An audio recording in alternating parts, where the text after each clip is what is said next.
ನಿನ್ನೆ ಒಂದು ಸುದ್ದಿಯನ್ನು ಪ್ರಸಾರ ಮಾಡಿದ್ವಿ. ಕಲಬುರಗಿಯಲ್ಲಿ ಸರ್ಕಾರವೇ ಕೊಟ್ಟಿದ್ದಂತಹ ಸ್ಯಾನಿಟರಿ ಪ್ಯಾಡ್ಗಳನ್ನು ಸುಟ್ಟು ನಾಶ ಮಾಡಲಾಗಿದೆ ಅಂಥೇಳಿ ಅದಕ್ಕೆ ಸಂಬಂಧಪಟ್ಟ ಹಾಗೆ ಕೊನೆಗೂ ಅಧಿಕಾರಿಗಳು ಕ್ರಮಗಳನ್ನು ಕೈಗೊಂಡಿದ್ದಾರೆ. ಒಂದು ಹೆಜ್ಜೆಯನ್ನು ಇಟ್ಟಿದ್ದಾರೆ. ಒಂದು ಹೆಜ್ಜೆ, ಒಂದು ಪುಟ್ಟದೊಂದು ಸಣ್ಣ ಹೆಜ್ಜೆಯನ್ನು ಈ ಮಹಾನುಭಾವ ಅಧಿಕಾರಿಗಳು ಇಟ್ಟಿದ್ದಾರೆ. ಫರಾತಾಬಾದ್ ಆರೋಗ್ಯ ಕೇಂದ್ರದಲ್ಲಿ ಲಕ್ಷಾಂತರ ಪ್ಯಾಡ್ ಸುಟ್ಟ ಪ್ರಕರಣಕ್ಕೆ ಸಂಬಂಧಪಟ್ಟ ಹಾಗೆ ಫ್ರೀಡಮ್ ಟಿವಿ ವರದಿಯ ಬೆನ್ನಲ್ಲೇ ಅಧಿಕಾರಿಗಳು ಎಚ್ಚೆತ್ತುಕೊಂಡಿದ್ದಾರೆ. ಕಲಬುರಗಿ ಜಿಲ್ಲಾ RCH ಮತ್ತು ಕಲಬುರಗಿ THOಗೆ ನೋಟಿಸ್ ಜಾರಿ ಮಾಡಲಾಗಿದೆ. ಜಿಲ್ಲಾ ಆರೋಗ್ಯಾಧಿಕಾರಿಯವರು ನೋಟಿಸ್ ಜಾರಿ ಮಾಡಿದ್ದಾರೆ. ವರದಿ ಕೊಡಿ ಅಂಥೇಳಿ ನೋಟಿಸನ್ನು ಜಾರಿ ಮಾಡಿದ್ದಾರೆ. ನಿನ್ನೆ ನಾವು ಈ ಸುದ್ದಿಯನ್ನು ಪ್ರಸಾರ ಮಾಡಿದ್ವಿ. 2017ರಲ್ಲಿ ಅಂದರೆ 8 ವರ್ಷಗಳ ಹಿಂದೆ ಫರಾತಾಬಾದ್ ಆರೋಗ್ಯ ಕೇಂದ್ರಕ್ಕೆ ಪೂರೈಕೆಯಾಗಿದ್ದಂತಹ ಶುಚಿ ಯೋಜನೆಯ ಅಡಿಯಲ್ಲಿ ಪೂರೈಕೆಯಾಗಿದ್ದಂತಹ ಸ್ಯಾನಿಟರಿ ಪ್ಯಾಡನ್ನು ಮಹಿಳೆಯರು ಮತ್ತು ಯುವತಿಯರಿಗೆ ಹಂಚಿಕೆ ಮಾಡದೆ, ಅವರಿಗೆ ಕೊಡದೆ, ಅದನ್ನು ಬಾಕ್ಸ್ನಲ್ಲಿ ಹಾಗೆ ತುಂಬಿಸಿಟ್ಟು ಅದನ್ನು ಈಗ 8 ವರ್ಷಗಳ ಬಳಿಕ ಸುಟ್ಟು ಹಾಕಿದ್ದಾರೆ. ಸುಟ್ಟು ಹಾಕಿದ್ದೇನಕ್ಕೆ ಅಂತ ಹೇಳಿದ್ರೆ ಎಲ್ಲಾದರೂ ಎಸೆದ್ರೆ ಗೊತ್ತಾಗ್ಬಿಡುತ್ತಲ್ವಾ, ಹಾಗಾಗಿ ಸುಟ್ಟು ಹಾಕಿದ್ದಾರೆ. ಈಗ ನೋಟಿಸ್ ಜಾರಿ ಮಾಡಿದ್ದಾರೆ. ನನ್ನ ಪ್ರಕಾರ ಇದಕ್ಕೆ ಸಂಬಂಧಪಟ್ಟ ಹಾಗೆ FIR ದಾಖಲಾಗಬೇಕು.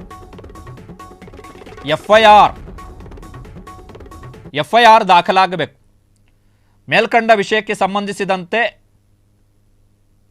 ಸ್ಯಾನಿಟರಿ ಸುಟ್ಟಿರುವ ಸುದ್ದಿ ಮಾಧ್ಯಮದಲ್ಲಿ ಪ್ರಸಾರ ಆಗಿದ್ದು, ಇದರ ಬಗ್ಗೆ ವಿಚಾರಣೆಯನ್ನು ಕೈಗೊಂಡು ತಮ್ಮ ಸ್ಪಷ್ಟ ಅಭಿಪ್ರಾಯದೊಂದಿಗೆ 24 ಗಂಟೆಯ ಒಳಗಾಗಿ ಪ್ರಾಥಮಿಕ ವರದಿಯನ್ನು ಕಾರ್ಯಾಲಯಕ್ಕೆ ಸಲ್ಲಿಸತಕ್ಕದ್ದು.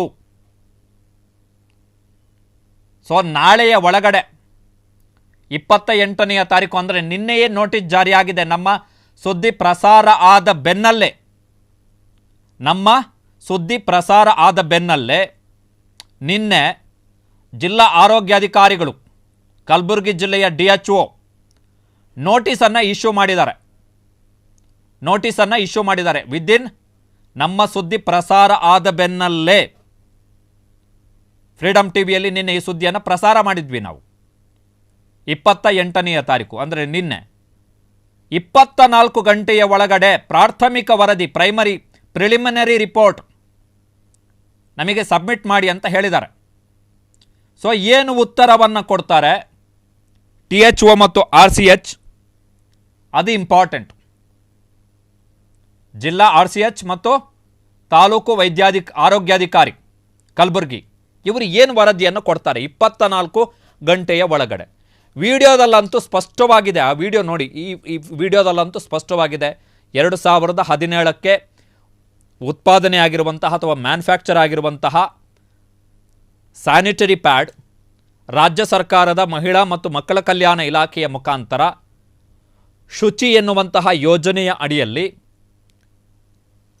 ಫರಾತಾಬಾದ್ ಆರೋಗ್ಯ ಕೇಂದ್ರಕ್ಕೆ ಸಪ್ಲೈ ಆಗಿತ್ತು. ಆ ಸ್ಯಾನಿಟರಿ ಪ್ಯಾಡ್ನಲ್ಲಿರ್ತಕ್ಕಂತಹ ಸೂಚನೆಯ ಪ್ರಕಾರ 2017 ಅಂದರೆ ಉತ್ಪಾದನೆ ಆದಂತಹ ಮ್ಯಾನುಫ್ಯಾಕ್ಚರ್ ಆದಂತಹ ದಿನಾಂಕದಿಂದ 3 ವರ್ಷದ ಒಳಗೆ ಅದನ್ನು ಬಳಕೆ ಮಾಡಬೇಕಿತ್ತು. ಅದಾದ ಬಳಿಕ ಅದನ್ನು ಬಳಸುವಂತಿರಲಿಲ್ಲ. ಆದರೆ ಈಗ ಅದನ್ನು ಸುಟ್ಟು ಹಾಕಿದ್ದಾರೆ. ಅಂದರೆ 8 ವರ್ಷ ಗೋದಾಮಿನಲ್ಲಿತ್ತು.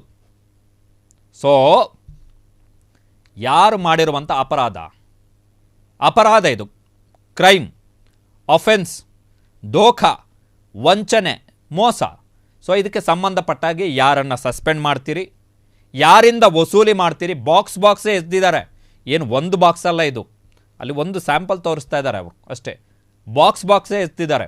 ಒಂದೊಂದು ಬಾಕ್ಸಲ್ಲಿ 25-30 ಸ್ಯಾನಿಟರಿ ಪ್ಯಾಡ್ಗಳಿದ್ವು. ಸೊ ಅಂತಹ ಹಲವಾರು ಬಾಕ್ಸ್ಗಳನ್ನು ಎಸ್ತಿದ್ದಾರೆ. ಸೊ ಅವರ ವಿರುದ್ಧ FIR ದಾಖಲಿಸಿ, ಅಕ್ರಮ ಅಂತೂ ಖಂಡಿತ ಆಗಿದೆ, ಮೇಲ್ನೋಟಕ್ಕಂತೂ ಸ್ಪಷ್ಟವಾಗಿ ಗೊತ್ತಾಗ್ತಿದೆ. ಅದಕ್ಕೆ ಯಾವ ತನಿಖೆಯ ಅಗತ್ಯನೂ ಇಲ್ಲ, ಸ್ಪಷ್ಟವಾಗಿ ಗೊತ್ತಾಗುತ್ತೆ. 24 ಗಂಟೆಯ ಒಳಗಡೆ ಏನು ವರದಿಯನ್ನು ಕೊಡ್ತಾರೆ ನೋಡೋಣ.